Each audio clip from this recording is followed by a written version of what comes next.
میں رات کو چھپ چھپ کر مالک اور مالکن کو دیکھا کرتا تھا۔ ایک دن مالک نے مجھے پکڑ لیا اور مجھے اپنے کمرے میں لے گئی اور اس رات میرے اور مالکن کے درمیان۔ میرا نام اختر ہے، میری عمر اس وقت 50 سال ہے۔ میرا تعلق ایک غریب گھرانے سے ہے۔ میرے 4 بچے ہیں جو کہ ابھی بہت چھوٹے ہیں، کیونکہ میری شادی بڑی عمر میں ہوئی تھی تو بچے چھوٹے ہونے کی وجہ سے سارا کام مجھے ہی کرنا پڑتا تھا۔ اب ان کا پیٹ پالنے کے لیے مجھے اپنا گاؤں چھوڑ کر شہر میں آنا پڑا تھا۔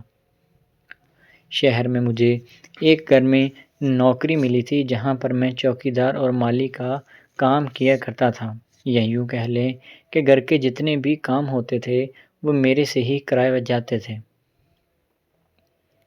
گھر بہت بڑا تھا لیکن اس میں زیادہ لوگ نہیں رہتے تھے، صرف 2 لوگ ہی ہوتے تھے، مالک اور مالکن۔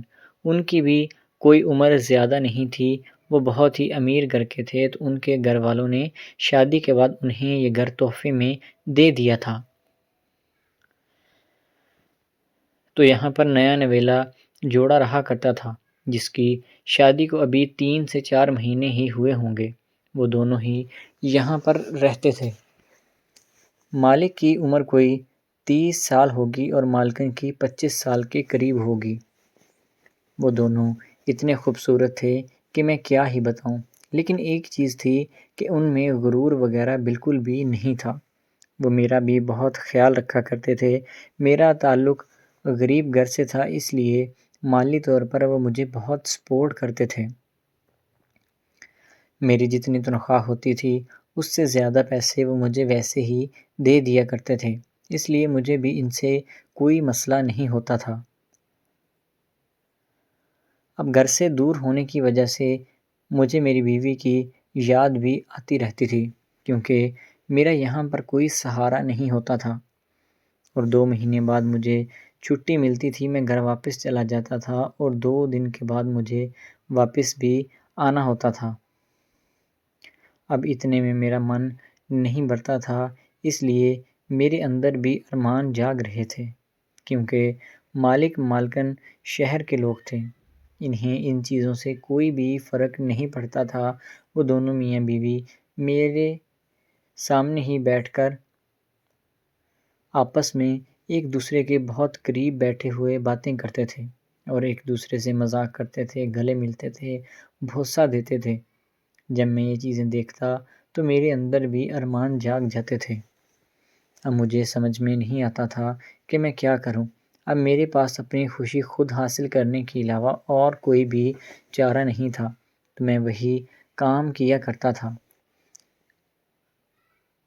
اس عمر میں مجھے یہ چیزیں زیب تو نہیں دیتی تھی، لیکن میری مجبوری تھی کہ میرے پاس کوئی بھی سہارا موجود نہیں ہوتا تھا۔ میں جب بھی ان سے چھٹی مانگنے کی بات کرتا تو وہ کہنے لگتے کہ دیکھو، اگر تم چلے جاؤ گے تو تمہارے علاوہ اور یہاں پر کوئی بھی نہیں ہے، تو یہاں پر کھانا وغیرہ اور باقی چیزیں کون کرے گا؟ ہمیں تو ان چیزوں کا بالکل بھی اندازہ نہیں ہے۔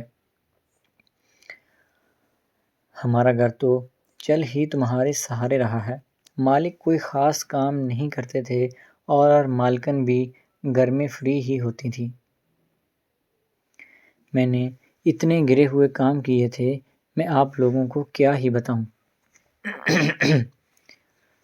مالک مالکن رات میں جب اپنے بیڈ روم میں موجود ہوتے تھے تو میری کوشش یہی ہوتی تھی کہ میں چکر لگاتا رہوں اور دیکھتا رہوں کہ وہ دونوں کیا کر رہے ہیں، یا آپ یوں کہہ لیں کہ میں ساری ساری رات بھی اس چیز کا انتظار کرتا تھا کہ میں ان کو دیکھ سکوں۔ حالانکہ اس چیز میں کئی بار کامیاب بھی ہو چکا تھا۔ میری حرکت بہت غلط تھی، مجھے کسی صورت بھی یہ کام نہیں کرنا چاہیے تھا، لیکن میں کیا کرتا، میری مجبوری تھی، اور مالکن اتنی خوبصورت تھی کہ میں اپنے آپ پر قابو بھی نہیں رکھ پاتا تھا۔ اوپر سے میں اپنی بیوی سے بھی بہت دور تھا، اس لیے مجھے یہ چیزیں بہت محسوس ہوتی تھی کہ میں کیا کروں۔ میرے پاس اور کوئی بھی چارہ موجود نہیں ہوتا تھا۔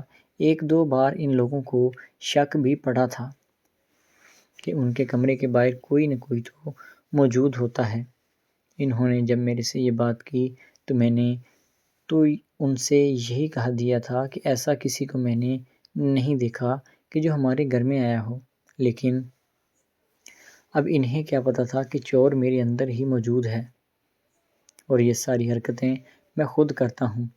جب انہوں نے بات کی تو میں نے صاف انکار کر دیا اور انہیں تسلی دی کہ آپ لوگ بے فکر ہو کر اپنا کام کریں، کسی طرح کی پریشانی کی کوئی ضرورت نہیں ہے کیونکہ میں خود گیٹ پر موجود ہوتا ہوں۔ مالکن کے کمرے کی کھڑکی باہر لان میں بھی کھلتی تھی جس کو وہ بند نہیں کیا کرتے تھے کیونکہ وہ پچھلی طرف تھی، تو انہیں بالکل بھی اندازہ نہیں تھا کہ یہاں سے بھی کوئی اندر دیکھ سکتا ہے۔ میں زیادہ تر وہیں پر موجود ہوتا تھا اور جب مجھے اندازہ ہوتا کہ وہ باہر نکل رہے ہیں تو میں جلدی سے بھاگ کر گیٹ پر آ جایا کرتا تھا۔ ایک رات مالک مجھے دھوکہ دے کر کمرے میں گیا ہی نہیں تھا، اکیلی مالکن ہی کمرے میں موجود تھی، تو جب میں دیکھنے لگا تو مالک نے مجھے اوپر سے آ کر پکڑ لیا۔ مجھے پکڑنے کے بعد انہوں نے میری عمر کا لحاظ کرتے ہوئے مجھے مارا تو نہیں لیکن مجھے بہت باتیں سنائیں۔ جب میں ان کے سامنے شرم کے مارے نظریں جھکائے بیٹھا ہوا تھا تو وہ دونوں میرے سامنے اپنا سر پکڑ کر بیٹھ گئے تھے کہ جس سے ہم نے اپنے باپ کی جگہ پر سمجھا۔ آج وہ اس طرح کی حرکت کو پہنچ چکا ہے کہ وہ ہمیں رات کے وقت چھپ چھپ کر دیکھتا ہے۔ انہوں نے مجھے گھر سے نکال دیا تھا، میں نے بہت منت سماجت کی تھی کہ میں آئندہ ایسی چیز نہیں کروں گا لیکن وہ نہیں مانے، انہوں نے مجھے گھر سے نکال دیا۔ اب میں گھر سے بے گھر ہو چکا تھا اور میرے پاس کوئی کام کاج بھی موجود نہیں تھا، میں بے روزگار ہو چکا تھا۔ اب مجھے اپنی بیوی اور بچوں کا بہت خیال آ رہا تھا کہ جنہیں میں گھر پر چھوڑ کر آیا ہوں وہ میرے سہارے بیٹھے ہوئے ہیں۔ اب انہیں کیا پتہ ہوگا کہ میں یہاں پر کس حال میں موجود ہوں، یا میں نے جو حرکت کی ہے اس کا خمیازہ انہیں بھی بھگتنا پڑ سکتا ہے۔ میں نے بہت کام تلاش کیا اور کرنے کی کوشش بھی کی لیکن مجھے کہیں پر کوئی بھی کام نہیں ملا۔ خیر شہر سے دھکے کھانے کے بعد اب میں واپس اپنے گاؤں میں آ چکا ہوں۔ بہت در بدر بھٹکا لیکن میری کہیں پر بھی کوئی بات نہیں بنی تھی۔ مجھے احساس ہو گیا تھا کہ جو حرکت میں نے کی تھی مجھے اسی کی سزا مل رہی ہے۔ تو دوستو امید ہے کہ آپ کو ویڈیو اچھی لگی ہوگی، اگر ویڈیو پسند آئی تو چینل کو سبسکرائب کریں۔ ملتے ہیں اگلی ویڈیو میں، اللہ حافظ۔